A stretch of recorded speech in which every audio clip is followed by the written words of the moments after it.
Ilang tulog na lang, eleksyon na po. At may humahabol pang mga survey firms na naglalabas ng kanilang results. At ang pinakahuling naglabas ng kanilang resulta ay ang Pulse Asia.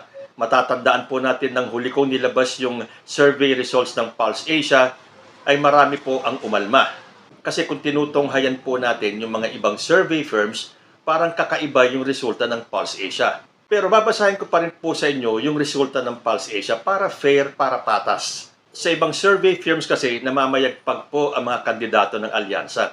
Although dito rin naman sa Pulse Asia results, majority pa rin po ng slots, dun sa 12 slots, ay nakokopo ng alyansa. Magtataka lang kayo doon sa placement ng ibang mga kandidato ng PDP. Lalo na doon sa ranking ni Bato de la Rosa. Pero siyempre, para wag naman sabihin ng mga DDS na ang nilalabas ko lang dito ay yung mga pabor sa alyansa, narito po ang top 30 ng Pulse Asia para sa kanilang survey ng April. So, mag-umpisa po tayo sa baba, sa number 30, going up to number 1. At nasa slot number 30, si Heidi Mendoza with 4.1%. Number 29, Ariel Kerubin with 4.4%. Number 28 naman, si Marites Mata with 5.9%.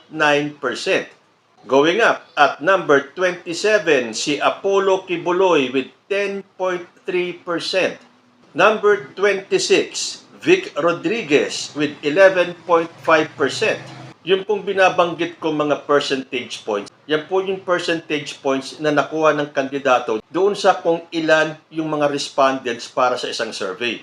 Siyempre sasabihin ng marami dyan, maniniwala ba tayo sa mga survey samantalang ang kanilang mga respondents ay 1,002 o pagpalagay na natin hanggang 10,000 respondents? Nabihira naman sa mga survey firms. Ilang milyon ba ang mga Pilipino? So ito po mga survey firms na to is parang guide natin. Malaman din natin kung ang mga kandidato natin ay pumapasok and for us to discern kung nagkakaroon ba ng manipulation dito sa survey. So kayo na po ang humusga. Nagkakaroon ba ng bayaran dito sa mga survey firms? Tuloy muna natin. Number 25, JV Hinlo with 11.8%.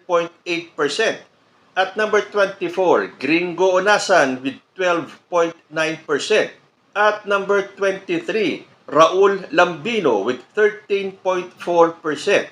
Number 22, Bonifacio Busita with 14.3%. Number 21, Francis Tolentino with 15.7%. Going up at number 20, Jimmy Bondoc with 16.6%. Number 19, Kiko Pangilinan with 19.8%. Number 18, Ben-Hur Abalos with 22.9%. At number 17, Rodante Marcoleta with 23%. Number 16, Philip Salvador with 23.7%. Number 15, Amy Marcos with 24.7%. And at number 14, Bam Aquino with 25.4%. So dito mapapansin ko lang, si Ben-Hur Abalos nasa number 18. Mas mataas pa sa kanya si Rodante Marcoleta at si Philip Salvador na kung doon sa ibang survey at mas marami pong survey na nasa ilalim itong si Philip Salvador at si Rodante Marcoleta. O magko-comment na naman yung mga DDS dyan, hindi ko daw matanggap na tumataas ang mga ranking ng mga PDP. Sabi ko naman sa inyo bawat survey, kanya-kanya ng resulta. Kung ito ba ang resulta ng Pulse Asia, tatanggapin ko yan. Dahil sa ibang results naman, kaya ay SWS or Okta Research or Social Pulse at lahat po ng nilalabas ko ng survey results, tanggap ko po lahat yun. Kasi kanya-kanyang survey, kanya-kanyang resulta.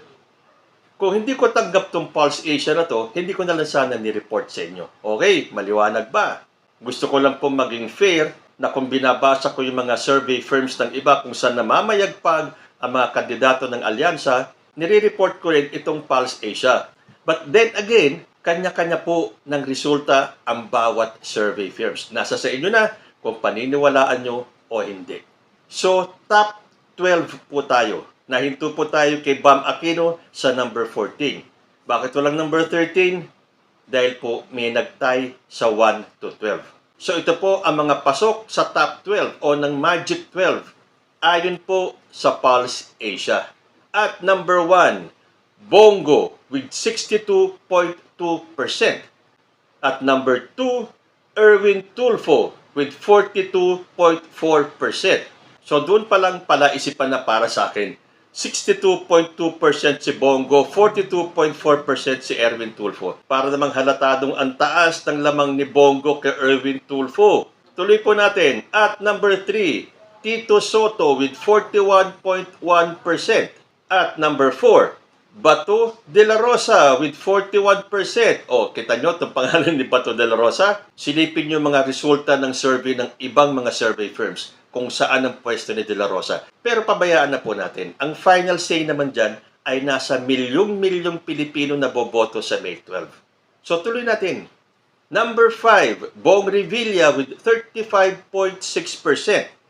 Number 6, si Ping Lacson with 33.8%. Rank number 7, Ben Tulfo with 33.5%. Number 8, Lito Lapid with 32.2%. Number 9, Abby Binay with 30.2%. Number 10, Pia Cayetano with 29.9%. Number 11, Willie Revillame with 28.6%. At nagtay sa slot number 12, si Camille Villar at si Manny Pacquiao, both garnering 28.3%. So diyan po yung 12 and 13. Pwedeng si Camille ang nasa 12, si Manny Pacquiao nasa 13, or si Manny Pacquiao ang nasa 12 at si Camille Villar ang nasa number 13. Pagkatapos naman kasi ng halalan at pumasok na yung 12, hindi naman na kasi importante kung sino ang nasa number 1 or kung sino yung nasa number 12. Tandaan nyo, nung nag-number 1 si Robin Padilla, hindi ba ang daming nagsisisi?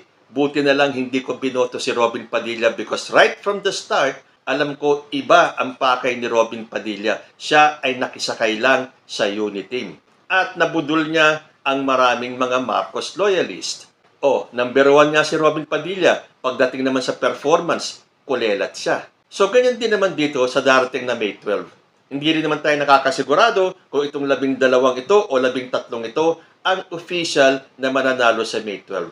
Nasa ating mga kamay po ang magiging resulta sa May 12. At sa resultang ito ng Pulse Asia, ilan po ang pumasok sa Magic 12 na kasama sa alyansa ni President Bongbong Marcos? Erwin Tulfo, Tito Soto, Bong Revilla, Ping Lacson, Lito Lapid, Abby Binay, Pia Cayetano, Camille Villar, and Manny Pacquiao. Dahil tandaan po natin, nagtay sa number 12 si Camille Villar at si Manny Pacquiao.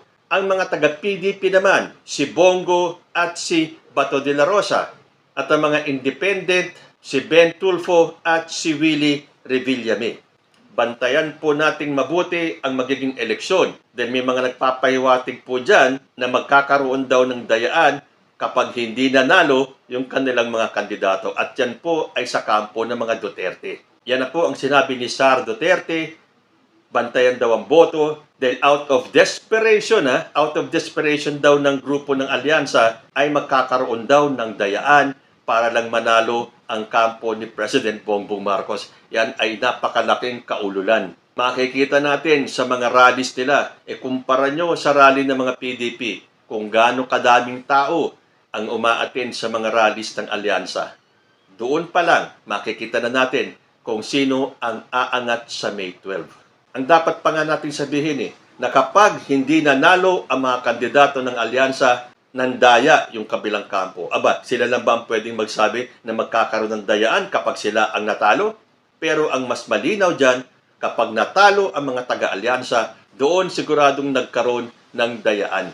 So ilang araw na lang po, i-ready nyo na yung inyong listahan kung sino ang inyong mga iboboto sa darating na May 12. Kayo po, sino-sino ang mga kandidato ninyo?